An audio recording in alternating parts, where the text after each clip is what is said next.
Hello everyone, welcome back to our channel সানরাইজা vlogs. আজ হচ্ছে কি বার গো বলে আজ হচ্ছে শনিবার।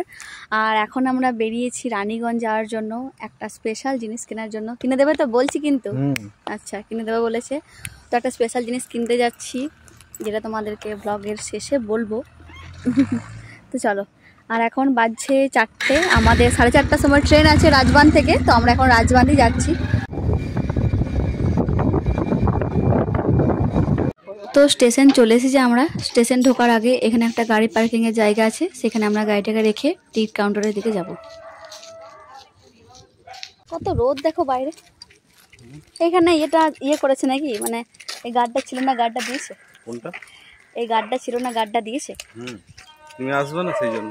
আচ্ছা, আর স্পেশাল ডে এর জন্য স্পেশাল জিনিস। আজকের ব্লগটা কি 4 ঘন্টা করবি নাকি? হ্যাঁ, না 4 ঘন্টা নয়, করি 20 মিনিট এডিট করে হয় 5 মিনিট। বাপরে সূর্য মামা একদম চকচক করছে। দাও চলো এবারে টিকিট কাটি, ট্রেনে যাবে, তোমাদের সাথে আবার দেখা হচ্ছে। আর এই ওভারব্রিজ ক্রস করার সময় যদি নিচের লাইনে কোনো ট্রেন যায় না, তোমার এত ভয় লাগে যে বলার মতো কিছু না। নিচের দিকে তাকালে মনে হয় যেন মাথাটা ঘুরছে, আর লাইনের মধ্যে মনে হয় যেন পড়ে যাব। জল চেয়েছি, বরফ চাইনি। এদিকে একদম টাইম মতোই আমাদের ট্রেন স্টেশনে চলে আসে। তারপর ট্রেনে চেপেই তো আমরা একদম জানলা ধারে সিটই পেয়ে গেছি। ট্রেনে চাপার সঙ্গে সঙ্গে আমি প্রথমেই খুঁজি যে কোথায় জানলা ধারে সিট ফাঁকা আছে, সেখানেই বসবো। জানলা ধারে সিট পেয়ে সেই আনন্দে বেশ সুন্দরভাবে টুকটুক করে আমরা যাচ্ছিলাম।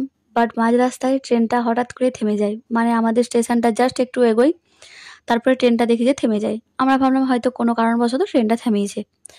তারপর দেখি যে কয়েকজন পুলিশ মিলে একটা ডেড বডি সে ট্রেনে চাপাচ্ছে।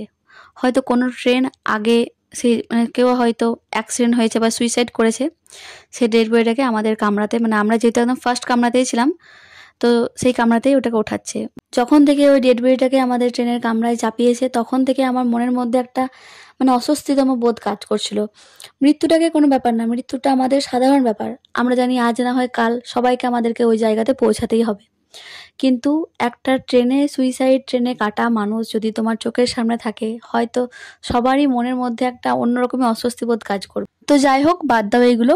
আমরা চলে এসেছি রানীগঞ্জ স্টেশনে। সেখানে নেমে পড়ে, মানে আমরা যেখানে এবারে যাবো সেইখানটা স্টেশন থেকে বেশি দূর ছিল না, কাছেই ছিল, তাই আমরা হেঁটে হেঁটেই সেখানে চলে যাই। এই যে এইটা হচ্ছে আমাদের গন্তব্যস্থল, প্রদীপ কুমার নন্দী জুয়েলার্স। এই দোকানটা থেকেই আমি আমার বিয়ের সমস্ত গয়না বানিয়েছিলাম। আমি ভেবেছিলাম তোমাদের সাথে কিছু কিছু গয়নার কালেকশন শেয়ার করব, বাট ভিতরে আমি জিজ্ঞেস করেছিলাম ভিডিও করার অ্যালাউ আছে কিনা। তারা বলেছিল না, ভিডিও করার অ্যালাউ নেই, ফটো তোলা বা ভিডিও কল করে কাউকে দেখানোর অ্যালাউ ছিল। তাই আমরা আর ভিডিও করিনি। আমরা যেটা কিনতে গিয়েছিলাম সেটা আমরা বানাতে দিয়ে চলে এসেছি, মানে রেডিমেড পাইনি, আমরা বানাতে দিয়ে এসেছি। আর এই যে এটা হচ্ছে রানীগঞ্জের সেই শ্যাম মন্দির, যেটা তো আমরা আগেই এসেছি, তোমরা সবাই দেখেছো আশা করি। গাইজ, আমরা এখন বাসের জন্য ওয়েট করছি। আমরা ভেবেছিলাম যে ট্রেনে আসবো, ট্রেনেই যাব, কিন্তু দুর্ভাগ্যবশত ট্রেন ক্যান্সেল সেই রাত্রি 10:30টায়।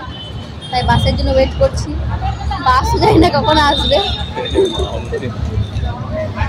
দুঃখের শেষ নেই। এখন আমরা বাড়ি চলে এসেছি, আর এখন বাজছে রাত্রি 9টা। আর আমরা গিয়েছিলাম, সামনে আমার বিবাহবার্ষিকী আসছে, তাই জন্য একটা ছোট গয়না বানাতে দিয়ে এলাম। সেটা এখন 10 থেকে 12 দিন পরে আমাকে ডেলিভারি দেবে। তো তখনই তোমাদেরকে দেখাবো যে কি নিয়েছি না নিয়েছি। খুবই ছোট একটা সামান্য একটা জিনিস। তো যাই হোক, আজকের ব্লগটি এখানেই শেষ করছি। দেখা হচ্ছে আবার নেক্সট ব্লগে। ততক্ষণের জন্য সকলে ভালো থাকবে, আর চ্যানেলটিকে সাবস্ক্রাইব করতে ভুলো না। টাটা।